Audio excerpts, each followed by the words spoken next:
Congressional Democrats are pushing to raise the national debt ceiling before the government runs out of funding at the end of the month. Democrats are looking to suspend the debt limit in a short-term government funding plan. However, Senate Republicans are standing firm that they will not support the stopgap legislation. The push comes a week before Democrats are set to vote on the $3.5 trillion infrastructure bill by September 27th. In addition, if the government does not receive additional funding by October 1st, it will be forced to shut down. For more on this, I want to bring in CBS News congressional correspondent Nikole Killion. Hi, Nikole. So Democrats are planning to move on this vote today. Republican leadership stands by the fact, standing firm, that they will not increase the national debt limit.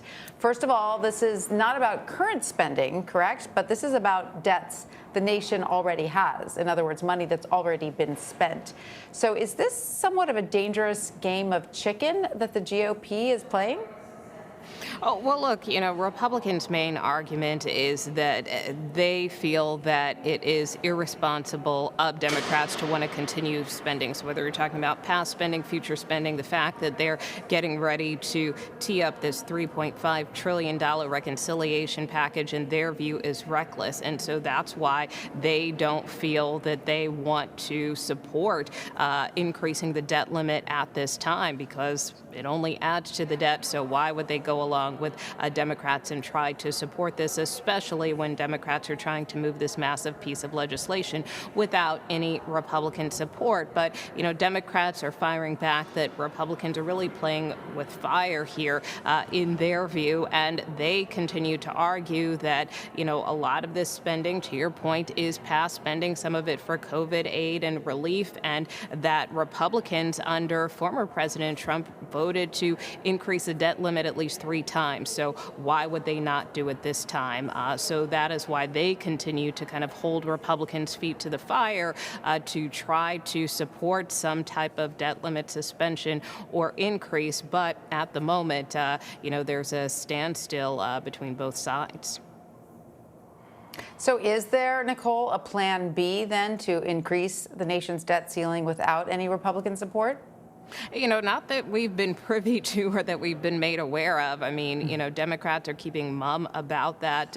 We spoke with the Democratic Caucus Chairman Hakeem Jeffries earlier today, and he really wouldn't tip his hand as to whether or not Democrats, for instance, could use reconciliation as a possible means of trying to suspend the debt limit. That is certainly one option potentially on the table for them to go it alone. That is something that Republicans, too, are, feel that Democrats should do, but whether or not Democrats will pull the trigger on that remains to be seen. What Chairman Jeffries said is that he's not going to get into hypotheticals, and that, let's see how this plays out. I think Democrats' hope at this point is that they can put enough pressure on Republicans, specifically those Republicans in the Senate, to try to support this debt limit suspension.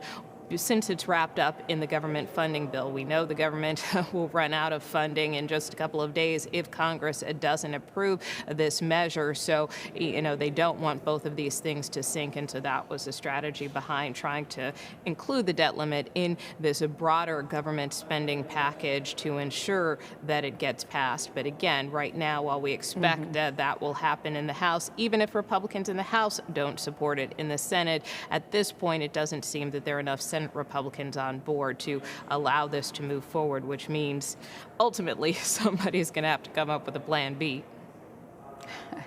Right, ultimately, because government funding is set to run out in just a few days, Nikole.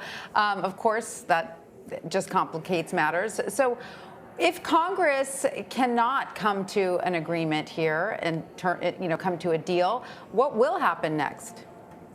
Well, again, I think it remains to be seen. In addition to possibly putting this debt limit in a reconciliation package, there's also the potential to maybe, do this separately, do a continuing resolution separately, do a debt limit vote separately, something that would stand alone. Again, unclear from leadership in both chambers whether or not those are options that are seriously under consideration at this time. But look, I think it's also important to point out that even with this government government funding bill, even though, yes, the funding would run out in a couple of days, which could potentially lead to a government shutdown if Congress fails to act.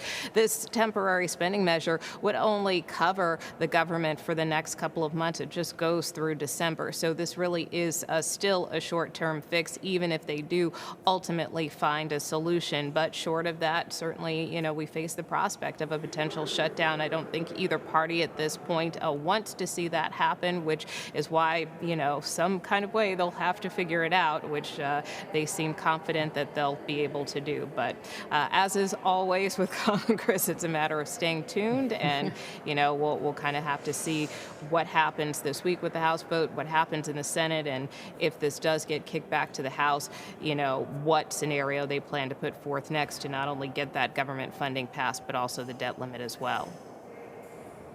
We will be checking in with you again on Capitol Hill. Nikole Killion, thank you so much. You bet.